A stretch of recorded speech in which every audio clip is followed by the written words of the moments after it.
नमस्कार, आप देख रहे हैं देश का number 1 news channel news 18 India और मैं हूं आपके साथ अंकिता दुबे। और इस वक्त हम मौजूद है ग्रेटर नोएडा के रबुपुरा गांव में और ये सीमा का घर है। आप साफ तौर पर देख सकते हैं कि सीमा के घर के बाहर आप देखिए किस तरीके से दरवाजे को बंद कर दिया गया है।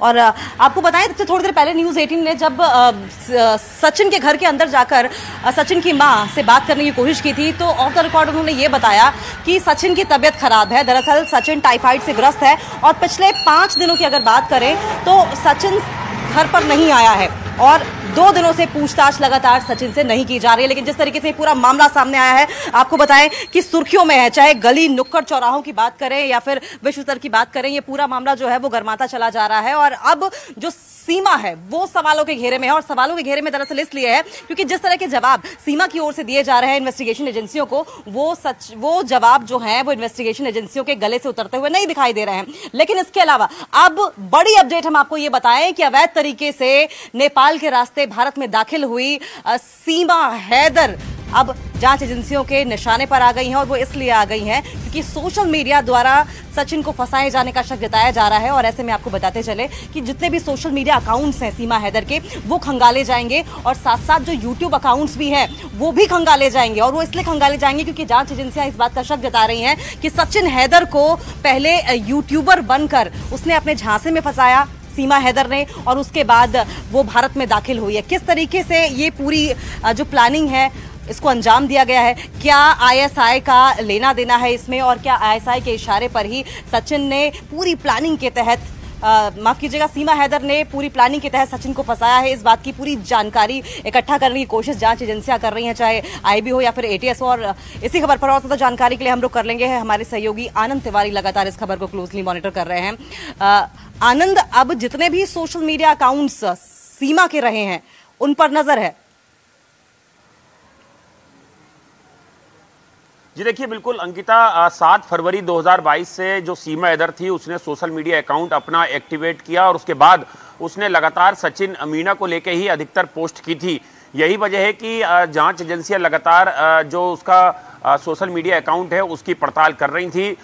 3 कहानियां इस पूरे मामले में निकल के आ रही थी। एक तो क्या प्रेम प्रसंग का मामला है या फिर सीमा हैदर भारत की नागरिकता लेना चाहती थी, यहाँ पर आकर यूट्यूबर बनना चाहती थी। क्योंकि सीमा हैदर ने लगातार ये 3 बातों पर जोर दिया है कि वो प्रेम प्रसंग के चलते ही भारत आई हैं, वो एक यूट्यूबर भी बनना चाहती थी। लेकिन भारत की नागरिकता को लेकर अभी कोई ठोस जवाब सीमा हैदर की तरफ से नहीं मिला। हालांकि सचिन मीना ने बुलंदशहर से 2 लोगों की मदद से उसका फर्जी आधार कार्ड बनवाने की कोशिश की, जिस मामले में 2 लोग गिरफ्तार हुए।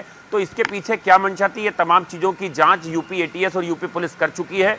और फिलहाल अभी सचिन मीना और सीमा हैदर ग्रेटर नोएडा के ही रबुपुरा के एक किसी रिश्तेदार के घर पर हैं। उनकी माली हालत खराब है, उसको लेकर भी एक वीडियो सामने आया है।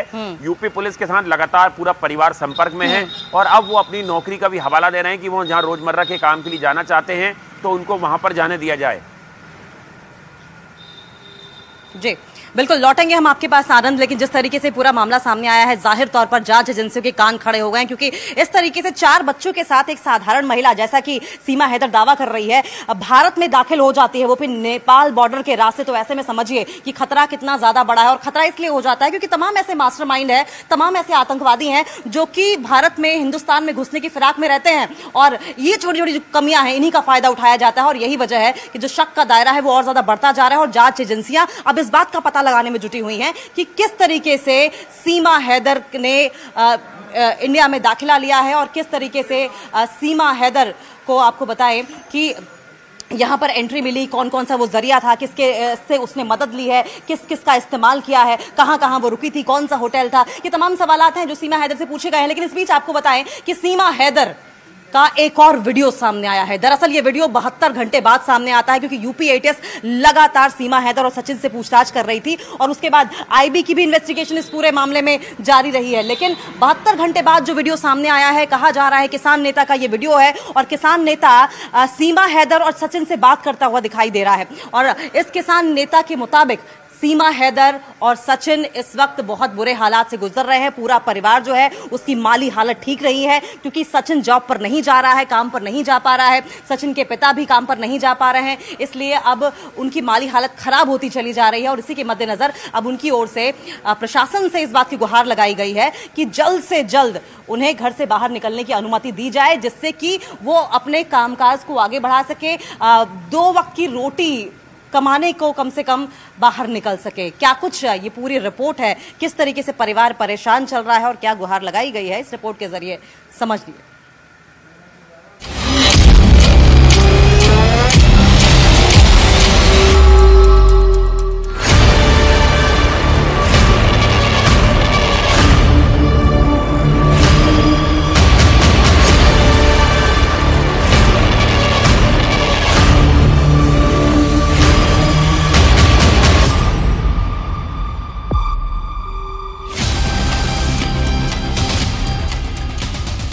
पिछले 5 दिन से सीमा हैदर और सचिन मीणा की कहीं कोई खबर नहीं थी।